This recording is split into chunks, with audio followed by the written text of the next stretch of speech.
Ada yang dengar, ada yang tak dengar. Ada yang pergi semacam pergi. Ada yang tak pergi, dia duduk sekali dengan saya. Ramah juga, lama-lama kau ramah.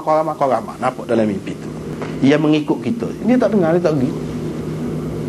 Itu mimpinya. Ta'birnya wallahualam. Tapi nampak-nampaknya mudah-mudahan lah. Daripada situ kau lama, kau banyak mengajar hadis. Dan banyak perkara kita dedahkan benda hak tak betul. Orang kata Nabi ni gini-gini, padahal tidak. Kita betul ke? Kita rakyat. Mudah-mudahan itulah maksudnya. Mudah-mudahan gitu. Jadi itulah. Mimpi ni dia tidak serupa. Kita tak boleh kata kalau kita tengok gini, mana gitu betul. Tak. Nabi SAW mimpi pula. Ada orang dia kata mari ambil air telaga. Cebok timba 2. Lepas tu dia pun berhenti. Lepas tu mari satu orang yang hebat. Timba tu jadi besar. Dia pun kau air tu. Kau air tu sehingga jadi satu kolam air. Orang pun pergi ambil air situ, bawa binatang dia minum situ, sehingga letak binatang tu pun duduk situ. Lepas tu mari pula lagi, dia kau pula air daripada telaga tu. Begitu juga. Tapi lepas tu putus tali tu. Timba tu. Lepas tu mari satu orang. Dia apa ni, sambung tali tu. Dan dia pun buat naik pula air. Gapo dia? Nampak tu mimpi dia tu. Timba air kau gitu, maknanya pemerintahan. Maksudnya sahabat dia. Sayyidina Abu Bakar 2 timba, 2 tahun mereka. Sayyidina Umar banyak, zaman dia telah maju. Sayyidina Osman timbul fitnah. Itulah yang kata putus tu. Mengecik air tu kena ke dia. Tengok Nabi SAW mimpi banyak. Sahabat-sahabat dia pun mimpi. Tanya dia tanya, siapa dia mimpi? Lepas subuh dia tanya, siapa dia mimpi? Royak. Kadang-kadang dia mimpi, kadang-kadang orang lain royak. Dia pun royak lah. Takbir tu. Kita dapati takbir ni, dia tidak serupa dengan hak zahir. Ada kalanya serupa betul-betul. Ada kalanya tidak. Hak tidak tu perlu kepada takwil.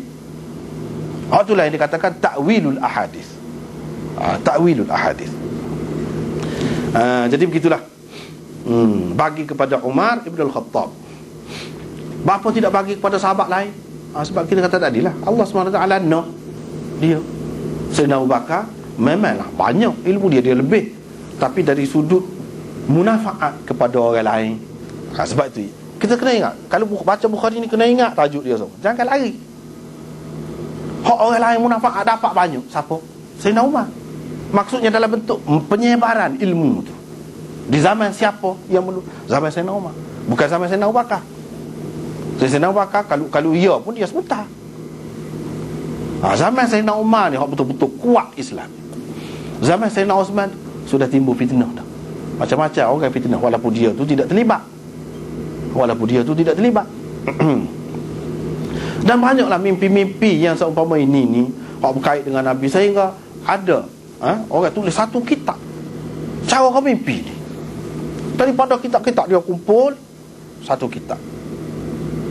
Dia bubuh tajuk Sirah Nabi selepas Nabi SAW wafat.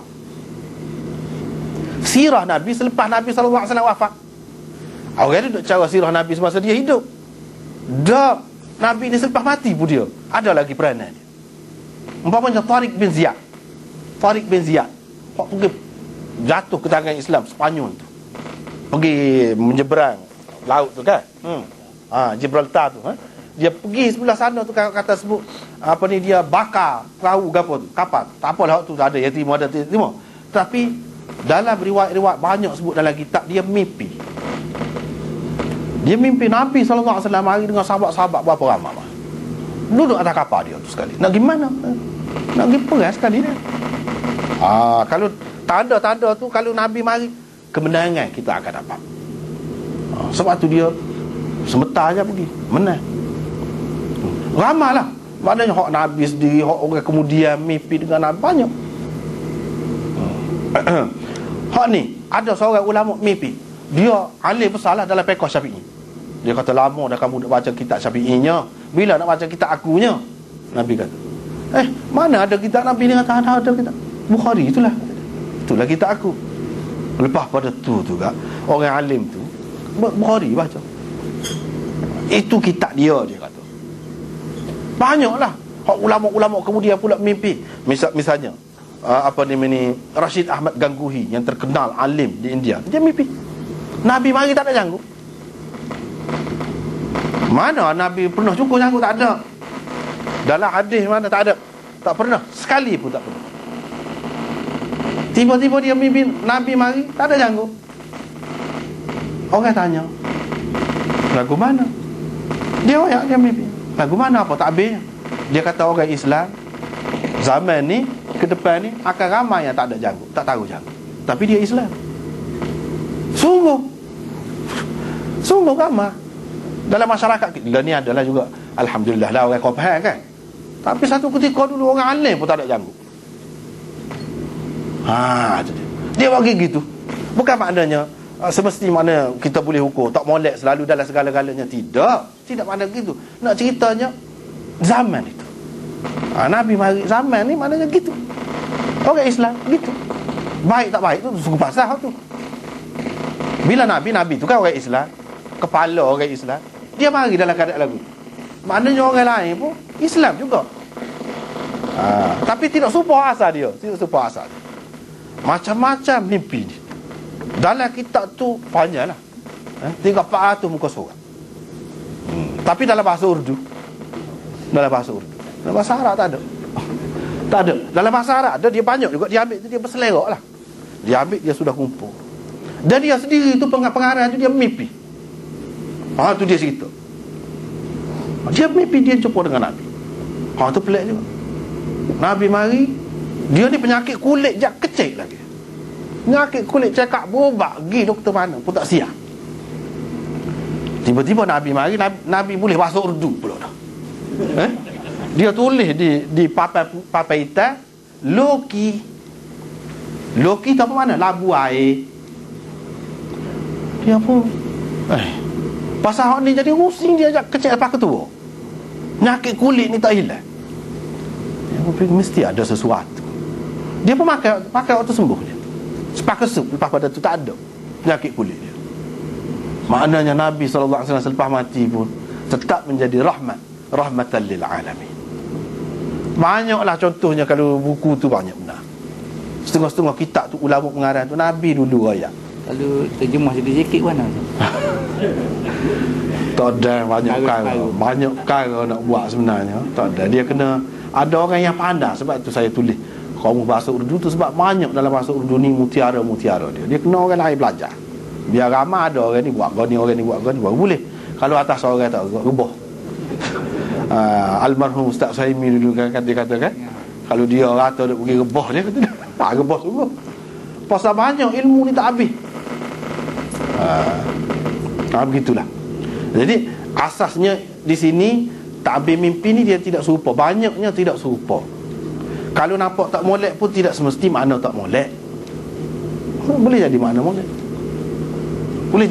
Tapi dia mesti ada sesuatu isyarat. Kalau Nabi mari, terutamanya mimpi Nabi, mesti ada sesuatu. Tak ada saja. Kalau mimpi Nabi ni mesti ada sesuatu. Jadi gitulah, nampaknya kita setakat tu dulu untuk pagi ni, dan kita akan sambung lagi semula lah, insyaAllah. Wallahu a'lam. Akhirul da'wah. Naik yang ini tak? Narik yang ini,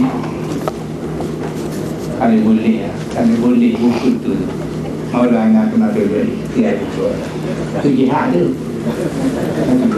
Tak kalau dia nak penel, dia nak dia penel proses ada. Untuk pergi ke rumah Maulana buat. Kena usaha ke Maulana. InsyaAllah lah. Kalau tidak sendiri pun orang lain lah, InsyaAllah. Dunia ni lama kemat lagi benar yang kita yang kemat dulu. Lagi ada orang yang masih berjuang, dan kita berusaha untuk menghayati Islam. Dunia tidak akan kiamat. Kerana dunia akan kiamat kalau mengikut maupun daripada dua hadis yang kita baca hari ini. Maksudnya setelah tidak ada lagi orang yang memahami Islam ataupun mengamalkan ajaran Islam. Amal rasa ada satu hadis dalam satu risalah fikih, 40 hadis tanda-tanda kiamat. Tengok siapa kena dia awal kedap. Saya ngaji sekali dah. La taqumu sa'atu illa ala syirarin nas, kata dia. Kiamat tidak akan berlaku kecuali dunia jahat lah kejadi. Siapa dengan hadir ni? Jadi tanda-tanda tu jadi dia ada pasang suruh. Jadi insya-Allah lambat lagi lah. Tapi kita tidak lama. Dunia ni bukan lama lagi lah. Tak tahu bila. Tapi kiamat wajib ada, wajib berlaku. Sebab kita akan berjumpa dengan Darul Jazaa.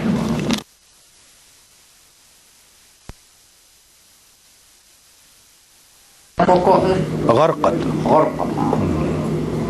Tak boleh kalau kita Islam tanya buat tu. Tak apa. Baqi' tu kan kubur Baqi'ul Gharqad. Kubur Baqi' tu kan Al-Gharqad. Dia tanya kena ni moga ni seksa jahat. Ni pokok jahat. Tanya bersalahnya tidak dosa. Kerana ayatnya Yahudi ni sampai ke akhir zaman, sampai ke saat akhir